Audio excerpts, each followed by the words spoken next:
आप देख रहे हैं STS न्यूज। नमस्कार, आप सभी का स्वागत है STS न्यूज में। मैं हूं बलीशा चंद्राकर। तो चलिए देखते हैं आज की खास खबर। अध्यक्ष महोदय, मेरा कहना है कि 2-3 मिनट मेरे बढ़ा दीजिएगा सिर्फ। चलिए आप चालू तो कीजिए। अध्यक्ष महोदय, आपने 293 पे बोलने दिया, बल्कि मैं आपका अभिनंदन करूंगा कि इस सभागृह में नए आमदारों को जो आपने न्याय दिया इस सेशन में, उसके लिए धन्यवाद। अध्यक्ष महोदय, 3-4 मुद्दे रखने वाला हूं। इस पर क्राइम अगेंस्ट वुमेन पे सबसे पहला मुद्दा था। मुझे लगता है महिलाओं पे सबसे बड़ा अत्याचार ये होता है कि जब उनकी प्रेगनेंसी का वक्त होता है तो सरकार उनके साथ खड़े नहीं रहती है। आज मैं एक आपके भिवंडी के बारे में आपसे कहूंगा कि मैंने अगर जानकारी ली कि प्रेगनेंसी कितनी होती है भिवंडी में, तो मुझे ये जानकारी पब्लिक हेल्थ से मिली कि 12,000 प्रेगनेंसी भिवंडी में होती है। लेकिन लोधा जी, आपको मैं बताऊंगा कि अगर एक शहर में ऑफिशियल आंकड़ा है कि 12,000 प्रेगनेंसीज होती है, महानगर पालिका बताती है, आपकी ICDS सिर्फ 3,500 कवर करती है।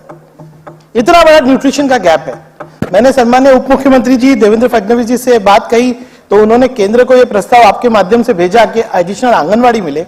मेरा एक सिंपल कहना है कि जब तक एडिशनल आंगनवाड़ी नहीं आती, हर महिला का अधिकार है कि शासन जो कह रहा है वो न्यूट्रिशन उसको मिले। मैंने मेरी तरफ से एक योजना चालू की है आंचल करके। आपको मैं बताऊंगा कि हम 2.5 महीने की प्रेगनेंसी खुद अपने कार्यालय में रजिस्टर करते हैं। उसके बाद 7 महीने का प्रोटीन देते हैं, प्रोटीन पाउडर देते हैं। आप जो खाऊ दे रहे हैं ना, वो मॉडर्न टाइम्स का नहीं है, हमने उसको प्रोटीन पाउडर में कन्वर्ट किया। 7 महीने की मेडिसिन देते हैं। और दूसरा सबसे बड़ा प्रॉब्लम क्या है कि शासन सिर्फ 2 सोनोग्राफी करके देता है। आज की तारीख में जो सबसे बड़ी प्रेगनेंसी, मिसकैरेज, प्रीटर्म बच्चे हो रहे हैं, तो इसलिए हो रहे हैं कि 3 कम से कम सोनोग्राफी की जरूरत है।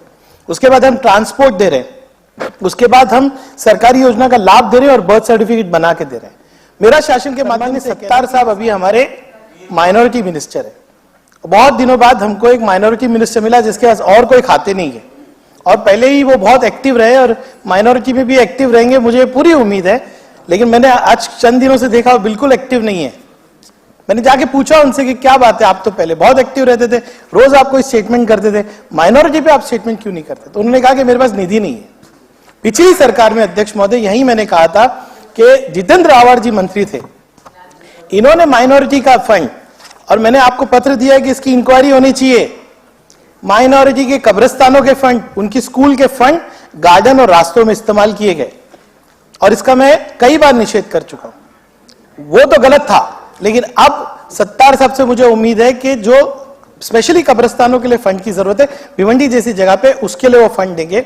एक मेरा सुझाव है कि DPTC में एक 5% फंड अगर रिजर्व किया जाए माइनॉरिटीज के लिए, तो जितने कब्रिस्तान के इश्यू है और माइनॉरिटी स्कूल्स के इश्यू है, आप कहते हैं कि मुसलमानों के अंदर जो है अलग अलग प्रॉब्लम्स हैं और कई विषय, लव जिहाद, लव लैंड जिहाद, क्या क्या कहते हैं, पर कभी पसमानदा मुसलमान कहते वक्त ये भी सोचते हैं कि आज हमारी स्कूल्स की हालत क्या है?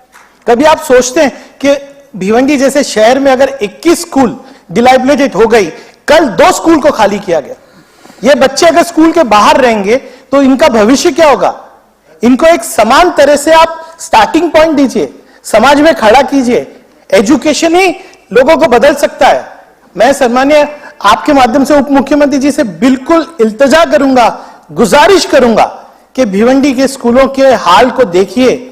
मैं 28,000 बच्चों को लेके आऊंगा अध्यक्ष महोदय, इतना मैं परेशान हूं। मैंने मुंबई महानगर पालिका में 10 साल काम किया, अलग अलग मैंने योजनाएं बनवाई, स्कूल्स को रिकंस्ट्रक्ट करवाया, इतना कुछ किया, लेकिन मैं भिवंडी में हैंडीकैप हो जाता हूं क्योंकि मेरे पास फंड्स नहीं है। अध्यक्ष महोदय, हमारे शहर के बच्चों का मुस्तकबिल एजुकेशन में है, और अगर एजुकेशन के अंदर फंड ही नहीं होगा। अध्यक्ष महोदय, मैं बिल्कुल 6:05 में मैं चुप हो जाऊंगा। आपका सम्मान मुझे है क्योंकि आप हमेशा। बहुत धन्यवाद, बहुत धन्यवाद। मैं बिल्कुल आपके माध्यम से, आज उप मुख्यमंत्री जी है, आप मुझे कोई चीज के लिए फंड दे देंगे, मैं कुछ नहीं कहूंगा अध्यक्ष महोदय। लेकिन मेरी स्कूल्स इतनी बुरी हालत है ना सर, मैं आपको बताऊं, अगर मेरी बच्ची है, मैं हमेशा क्या सोचता हूं, जो बच्ची मेरी बच्ची के लिए जो शिक्षा का स्तर है ना, वही उन बच्चों को मिलना चाहिए। और अगर ये नहीं होता है ना, तो वो बच्चों का पूरा मुस्तकबिल खराब हो जाएगा। मैं आपसे भी निवेदन करूंगा अध्यक्ष महोदय, एक एजुकेशन का ही मुद्दा है और मैं आपको वादा करता हूं सर, आप हमारी स्कूलों के लिए फंड दीजिए, आप शिक्षा का प्रबंध करा के दीजिए, भिवंडी के बच्चे आपको पूरी तरह से हर कंपटीशन में दिखेंगे। वो बच्चे 40 किलोमीटर, आज नासिक रोड की बात हुई, हमारे बच्चे सर उन्हीं हालात में रोज मुंबई आके पढ़ाई करते हैं। सोचिए वो बच्चे के बारे में सर, जो 7:30 बजे निकलता है 12:30 बजे कॉलेज आता है, पूरी जिंदगी सिर्फ उसी रास्ते के ऊपर गुजारता है।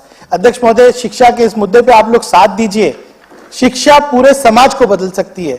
और ये पसमानदा मुसलमान जो आप कहते हैं ना, ये आपको कहना नहीं पड़ेगा। अध्यक्ष महोदय, आपने मुझे बोलने का मौका दिया, बहुत बहुत धन्यवाद। बहुत बहुत धन्यवाद, बहुत बहुत धन्यवाद।